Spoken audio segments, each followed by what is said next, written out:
Alrighty, welcome back everyone. We just got into some of the different superlatives for this past weekend. I think the game of the week was really just that last 4 minutes in the Missouri-Oklahoma game. I'll be totally honest with you guys. It was absolutely insane and was what college football is about. But let's get into this. I'll be totally honest. It's been one that I've been kind of dreading, really, since all of those games started to go down on Saturday. I got very, very confused about what this was going to be. But I feel pretty good about the 15 that I have here. Definitely some movement up top, some movement of some teams all the way down, and we'll break that down right now. But Boise State stays pat at 15. I'm not necessarily going to move them really the rest of the year. If they keep handling business, if they keep doing their thing, unless if Army were to win this weekend, then some things would, or in 2 weeks, if they were to win, some things would change. But at the end of the day, right now, Boise State's handling business. Handled a little bit of a scare this past weekend against Nevada, but they win out, they win their schedule, and Army loses to Notre Dame. They're in, no doubt about that. So they stay put at 15. Nothing really special there. But A&M jumps back in at 14. This is a team that really just jumps back in on the basis of other teams losing, honestly. But they are a team that can still make the CFP. They got to probably win out if they slip even once throughout the way. Even if they beat Texas at the end of the year, I think they're in a really tough spot to make the CFP. So they're in one of those tightrope spots of sorts. And without Le'Veon Moss, it got a little bit tighter. It'll be interesting to watch what this team is about, but really with just a couple of those teams losing that were right around this area, they find their way into it, where I think LSU was last week, actually. Miami at 13. This was a team that, frankly, I was just kind of waiting for this to happen. I think they're a good team. I think they have every ability to win out the rest of the way, win the ACC, and get into the CFP. I don't think that would make them a top 10 team in the country. I think they are a very good team. I think they're a very capable team, and especially with Cam Ward at quarterback, things get really interesting in a hurry, obviously. But a lot of the issues that they've been having over the last 5 weeks just came back to bite them in this one. So it's not like this team is totally different or they're losing a game that we didn't see this coming or anything like that. This is a team that was flawed, and we knew they were flawed, and it officially got exposed. So I'm a little bit worried about them going forward. If they were to totally bounce back, make the ACC title, then obviously my opinion would go up throughout that time, and I still have a very high opinion of this team. It was just one of those things where it been kind of building up and be kind of being one of those things where, I'm keeping you at 4 for the time being, but the second that something goes wrong, the second that you lose, you're probably going to drop quite a ways, and that's exactly what happened this week. They can work their way back up, but right now, I would have them on the outside of the CFP looking in. Then you got Georgia at 12. Georgia's a flawed team. There's no two ways about that. The good news for them is pretty much everyone is flawed, including the team that's coming to Athens here in a second in Tennessee. So it's going to be interesting to watch what this team is the rest of the way. If you can't get that offensive line figured out, you're not going to be a good team. Just plain and simple, you are not going to be able to beat Tennessee. You are not going to be able to get to the CFP. You're not going to be able to win games once you're there. So a lot of stuff comes down to this weekend. If they lose this weekend, then everything goes awry, and you have a lot of questions around the Georgia Bulldogs, not only this year, but probably going forward. But as of right now, they're still a very good team, still a very talented team, but some issues there that if they're not fixed by this weekend, you're going to have a defensive line that's going to eat you for dinner again. But we'll see what happens, and they could very well be out of the top 15 this time next week. But SMU at 11. I feel really good about this team. They dropped just a little bit because others got some huge wins, but they're a really, really good team with Kevin Jennings pushing all the buttons. They have the ability to score with just about anyone. They also have a defensive line that's a lot meaner than people give them credit for with Jaden Roberts. I'm blanking on his name right now. I very much apologize. I believe it's Jaden Roberts, but very talented player nonetheless, and someone that definitely can blow up some games for them. So they dropped just a little bit here, but nothing to do with them, more to do with a couple other teams' wins. BYU drops just a little bit to number 10 here, and the issues are very real for this team. They keep winning, so I'm not dropping them too far by any means, but I'm getting more and more worried about this team's ability to win the conference championship against a team like Colorado or against a team like Iowa State or Kansas State. I don't necessarily think I would love their odds. Obviously, they did beat Kansas State earlier in the year. If you rewatch that game, it's not quite as straightforward as you would have liked it to be for BYU. There are quite a few things that went their way in that game. I can't imagine that's going to happen again if they were to rematch. But obviously, you keep winning your games. You stay in the hunt. You're the best team in the Big 12 right now. No question. I thought about putting Colorado in this top 15, but shied away just a little bit. They're probably my 16 if I'm being totally honest. But Notre Dame at 9. I think they move up just a little bit more. Another elite performance from this team in a game where you probably should have had an elite performance. Now, it's going to get a little bit harder every single week. You're only 3 weeks from the finish line. You got Virginia, you got Army, you got USC. Those are 3 teams that you should beat. There are also 3 teams that can beat you on any given Saturday. So you're going to have to be very careful. And a team that, if that pass game can still hold up even when their run game gets stopped, which is my big worry for them, they're going to be really dangerous down the stretch. If the run game gets stopped by one of the elite teams that they will play in the playoff possibly, I think things could go awry in a hurry. But right now, they're in the CFP. They're rolling right along, and if they win out, they will be there. Ole Miss at 8, a huge win this past weekend. It was really just a mission that started when they lost to Georgia last year.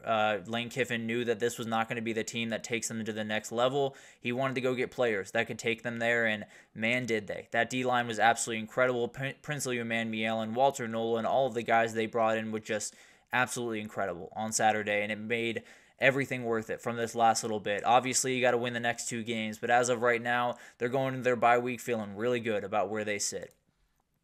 Alabama at 7, and I really debated Alabama Ole Miss in these 2 spots, but Alabama seems to have found their level. It seems to have found their formula, found who they are, found the way they want to go about business. And that's a scary thought for just about everyone else, because that means Kalen DeBoer can really sink his teeth into an offensive game plan where he knows what to do, where he knows what the strengths are, where he knows where he can attack, and he's one of the best play callers in the entire country. He's one of the best schemers in the entire country, not the play caller over there, to be fair. But it's going to be really interesting to watch, and if they run the ball and play defense that way, this is a national championship caliber team.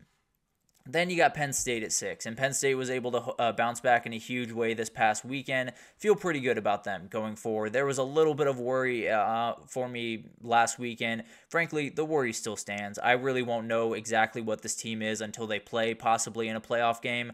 But as of right now, they're in a really good spot. They got to win out. They got to win a playoff game, but they're rolling right along, and they should be able to, at the very least, make the playoff and then see what happens from there. Indiana makes their introduction into the top 5. They move up just a little bit, but not quite as much as they possibly could have. The physicality of Michigan got to them. That was very clear. They could not run the ball, and it really hurt this offense. You got maybe a more physical group going in Ohio State in a couple of weeks. So I'm getting a little bit worried. I hate to say it, but I'm getting a little bit worried that an 11-1 Indiana is going to be on the outside looking in. I will fight tooth and nail to make sure that does not happen, because I do not think that should happen. But at the end of the day, if they get blown out by 21 points to Ohio State, things get really interesting for this Indiana team in a hurry. Tennessee at 4. This is a team that feels like they have found it. Now, Nico did go down in this game, had a little bit of a concussion, feels like he should be ready to go for that Georgia game. So if he wasn't, then probably would be a little bit lower on this. But they were able to find the deep passing game. They hit a couple of deep shots, and frankly, that's all you need. You don't need, to hit 30-yard passes 5 times in a game. You don't need to have 60-yard touchdowns 4 times. You just need to get the defense a couple of times. You need to hit those couple of 60-yard bombs, those 1 or 2 60-yard bombs, and then your run game is going to take you to victory. Your run game and your defense is what you are. But those couple of big-time pass plays really open things up, and if they can get them this weekend, then I think they can very well win that game. It's going to be really fun to watch, and Tennessee right now feels like a team that is just starting to roll downhill, if I'm being honest.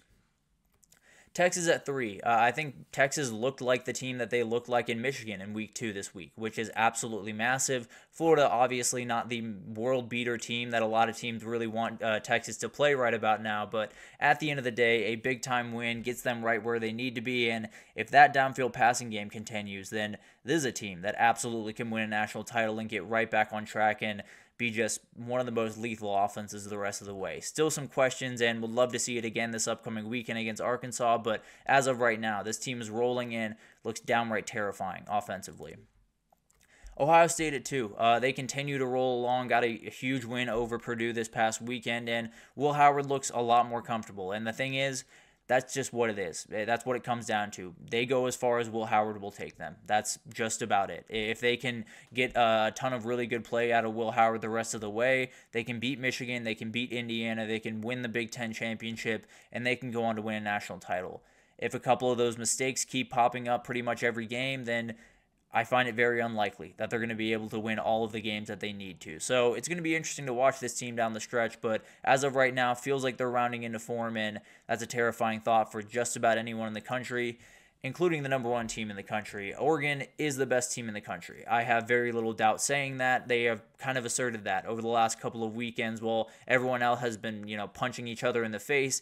Oregon's been rolling right along. They've been kind of just dodging everything and having just a grand old time up there in the Pacific Northwest. But obviously, the point still stands that this could fall apart pretty quickly. If they lose one game and things go awry and, they lose the Big Ten championship, then they're in a weird spot going into the CFP. But as of right now, it looks like they're going to go undefeated, possibly get a rematch with Ohio State in that title game, and then maybe be the number one seed as we head into the CFP. So that's the best team in the country, no doubt in my mind. The top 15 for me had quite a few changes. I dropped Miami quite a ways just because I'd been worried about this, and I didn't feel great about them being at 4 before.